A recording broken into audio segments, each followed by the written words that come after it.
நான் ஆல்ரெடி இல்லைன்னு சொல்லிட்டேன். இது எதுக்கு திரும்ப திரும்ப கேட்டுக்கிட்டே இருக்கீங்கன்னு தெரியல. பாண்டியன் ஸ்டோர்ஸ் 2 சீரியல்ல குழலின்ற கேரக்டர்ல நடிச்சுக்கிட்டு வரது மூலமா மக்கள் மத்தியில பிரபலமா இருக்கக்கூடியவங்க தான் ஆக்ட்ரஸ் விலாசினி. ஒரு ஆர்ஜேவா தன்னுடைய கெரியரை ஸ்டார்ட் பண்ண இவங்க விஜேவா அப்டேட் ஆகி இப்போ ஒரு ஆக்ட்ரஸா திகழ்ந்துகிட்டு வராங்க. இளையராஜா அவர்களுடைய உறவினரான இவங்க பெருசா வெளியே தெரியப்படாத ஒரு சூப்பரான சிங்கரும் கூட. அதே நேரத்துல ஆதித்யா சேனல்ல கொஞ்சம் நடிங்க பாஸ்ன்ற ஷோவை ஆங்கரிங் பண்ணது மூலமா மக்கள் மத்தியில ஃபேமஸ் ஆனவர் தான் ஆதவன். ஆக்சுவலா இவர் மிமிக்ரி, சிங்கிங், ஆக்டிங்னு இப்படி பன்முகத்தன்மை கொண்டவரும் கூட. இவர் இப்ப சில படங்கள்ல நடிச்சுக்கிட்டே யூடியூப் சேனல் ஒண்ணுல ஆங்கரா இருக்காரு. இப்படிப்பட்ட ஒரு சூழல்ல கடந்த சில நாட்களாவே இவங்க 2 பேரும் செகண்ட் மேரேஜ் பண்ணிக்கிட்டாங்கன்னு சொல்லி ஒரு தகவல் சோசியல் மீடியா முழுக்க பரவிக்கிட்டு இருக்கு. இப்படி பரவறதுக்கு முக்கியமான காரணம் என்னன்னு பாத்தீங்கன்னா, கடந்த சில வாரங்களுக்கு முன்னாடி இவங்க 2 பேரும் சேர்ந்து கையில ஒரு குழந்தைய வச்சுக்கிட்டு அந்த குழந்தையோட முதல் பிறந்த நாளை கொண்டாடுற மாதிரியான போட்டோஸ் அண்ட் வீடியோஸ் எல்லாம் வைரல் ஆச்சு. அதை பார்த்துட்டு தான் பலரும் இவங்களுக்கு மேரேஜ் ஆயிடுச்சுன்னு பேச தொடங்கியிருந்தாங்க.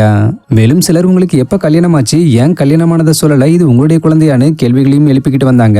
இப்படி இருக்கிற நிலையில ஆக்ட்ரஸ் விலாசினி பாண்டியன் ஸ்டோர்ஸை தொடர்ந்து ரீசெண்டா ஜீ தமிழ்ல வாகை சூடவான்ற ஒரு சீரியல்ல கமிட் ஆகி நடிச்சுக்கிட்டு வராங்க. சோ இதை பத்தி தன்னுடைய ஃபேன்ஸ் கிட்ட பேசுறதுக்காக ரீசெண்டா விலாசினி லைவ் வந்திருந்தாங்க. அப்ப ஃபேன் ஒருத்தங்க திருப்பியும் உங்களுக்கு எப்ப மேரேஜ் ஆச்சுன்னு கேட்டிருக்காங்க.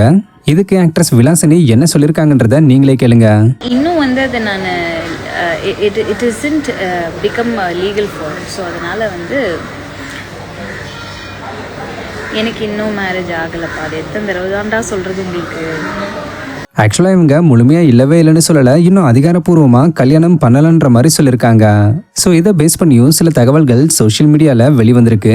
அதாவது இவங்க 2 பேரும் இன்னும் லிவிங் ரிலேஷன்ஷிப்ல தான் இருக்காங்க. இவங்களுக்கு பிறந்த குழந்தையோட முதல் பிறந்த நாளை தான் சமீபத்துல கிராண்டா செலிப்ரேட் பண்ணிருக்காங்க. அதே நேரத்துல விலாசினி முதல் கணவரோட அபிஷியலா டிவோர்ஸ் ஆயிட்டாங்க. பட் ஆதவன் தான் இன்னும் முதல் மனைவியோட டிவோர்ஸ் ஆகல. ஆக்சுவலா டிவோர்சிங் ப்ராசஸ்ல இருக்காரு. சொல்லப்போனா அதுக்கு தான் வெயிட்டிங்கும் கூட. அது அபிஷியலா கிடைச்சிருச்சுன்னா கூடிய சீக்கிரமே ஆதவனும் விலாசினியும் அபிஷியலா செகண்ட் மேரேஜ் பண்ணிப்பாங்கன்ற மாதிரி சொல்லப்பட்டுக்கிட்டு வருது.